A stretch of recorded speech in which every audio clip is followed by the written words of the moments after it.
All right, before we get to today's homework, I almost forgot to talk about the IDE overview, looking for new features of the IDE that we haven't gone over yet. And so today, the theme will be finding a needle in a haystack. Those techniques that we can use to find the code that we're looking for, that we need to work on. In a small project like this, I've only got 5 files right now, not a big deal. With a couple of, like a dozen, 2 dozen lines of code in each file, not a big deal. I can pretty easily find what I'm looking for. But what if I have dozens or hundreds of files in my solution? What if each file has dozens, if not hundreds of lines of code? All right, in that case, we need a better solution than just, being able to hunt around and find what I'm looking for. And there's a couple of techniques and a couple of IDE-enabled techniques that I can use to find what I'm looking for. The first and the best rule of thumb is to always name your files consistently. By virtue of the fact that I have my files named in a consistent manner and or have them in folders, which I haven't demonstrated yet, but you can put your files into folders just like you would on your hard drive, that helps me to find what I'm looking for more quickly. The second part of that is to organize the files themselves in a very specific manner. So what typically you'll do, there's really 4 parts to classes that we've defined so far. There's private fields, right? And I typically try to keep those private fields defined at the top of the class. Then public properties usually defined underneath that, and I'm saying a bad example here because, well, I think I have them spread throughout, right? But that's only by virtue of the fact that I've been using the same file over and over and haven't taken the time to clean it up. I should take the time to clean it up to refactor it for readability. So I would put next up, I would put my public properties. Then I would put my constructors, as you can see, my 2 constructors here. And then finally, everything else, all of my public methods and private methods. And that's how I would construct it. Private fields, public properties, constructors, public methods, and then private methods, helper methods. Okay, so keeping it in that way, I can find what I'm looking for pretty easily. The third way and the subsequent ways that we're going to look at are all from the IDE itself. So say, for example, that I need to find that auto customer class and find a particular property that I define there. Now I know it's going to be in my auto.cs file, just I don't readily find it as I'm scrolling through. I can use these 2 little combo boxes here at the very top of the code window. The first one is going to navigate me to all the types that are defined in the current file. So in this particular case, I have 2 types defined. I have the auto type and then also the auto.autoCustomer type. So if I wanted to go to that, I would just click it. It takes me down to line 53, or rather 55, where my AutoCustomer class is defined. And then I can select one of the properties that I have defined here. For example, address, which takes me down to line 58, puts my cursor on that identifier. All right, so if I wanted to then move on and go and look at one of the drive methods, I can identify the drive method by selecting it, and I'm back to line 41. It's an easy way for me to jump around. Also visually, we've talked about this briefly before. Remember the little icons to the left of the identifiers. They have a specific purpose. If it is a blue color with a lock on it, that means it's a private field.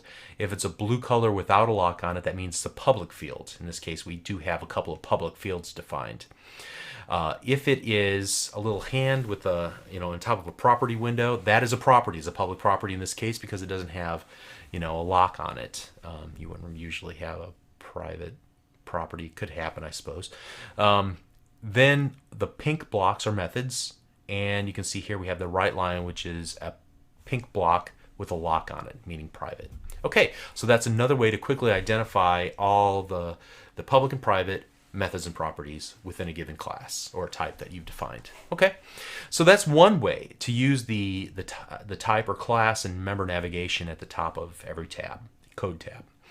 All right, the other way is to use find and replace, and you can see here that I've already typed the word auto in. Let's type in the word address and then hit the return key on our keyboard, and it will find every instance of address and highlight it here in my code window. I can also look at previous searches that I performed.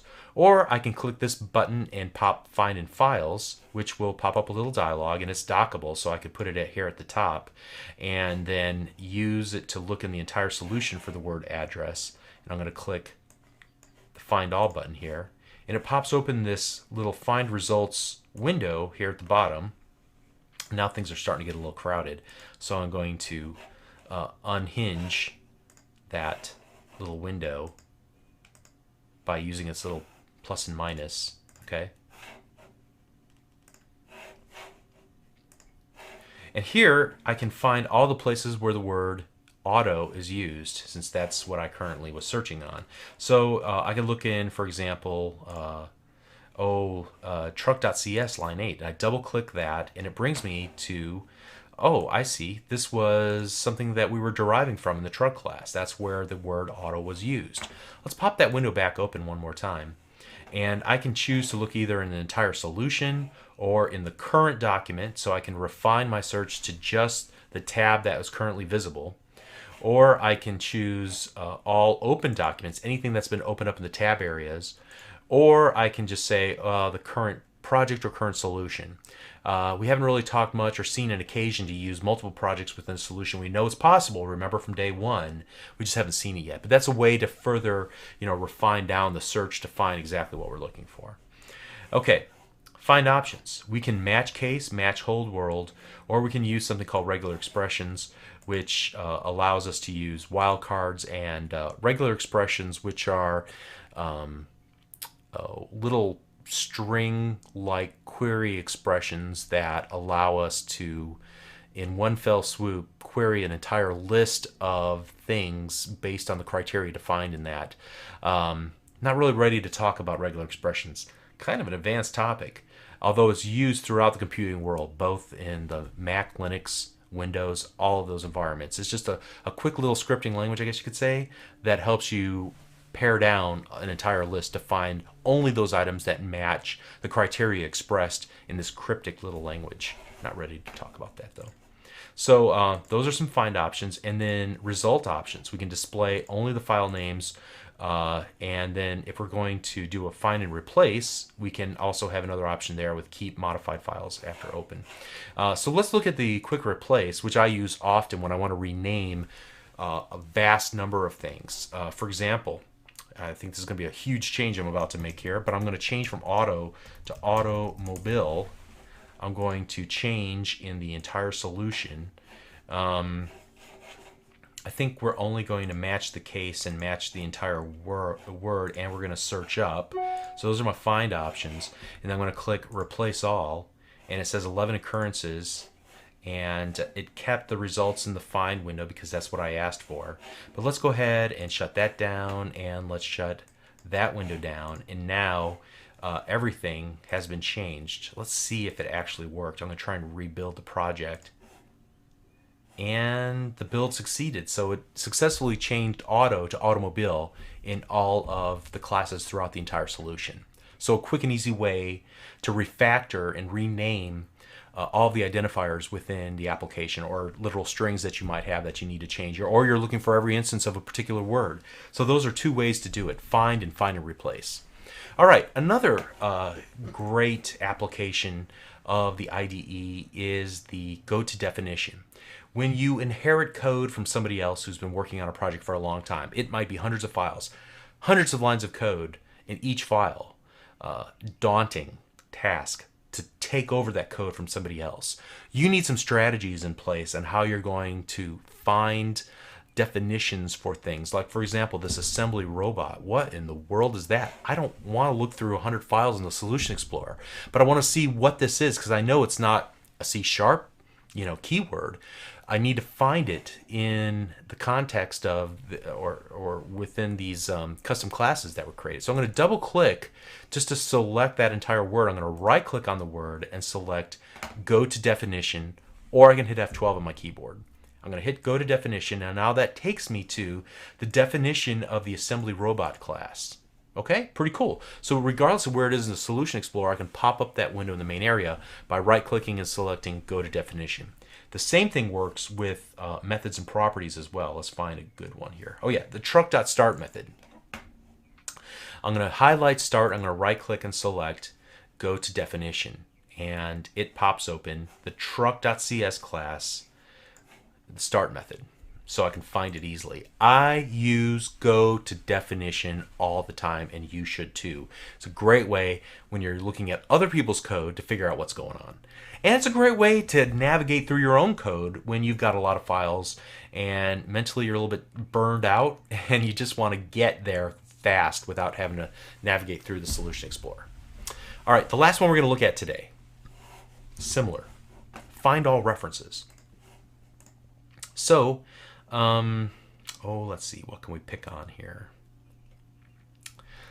Let's pick on engine. So I'm going to double click engine and I'm going to right click and I'm going to select find all references. And then it pops up, open the find symbol results, and it shows me every place where the engine identifier is used within our code. So even if it's not in the same class, I can find it. So in the program.cs, it's used a couple of times, as you can see. Here in the engine, class is obviously being defined there.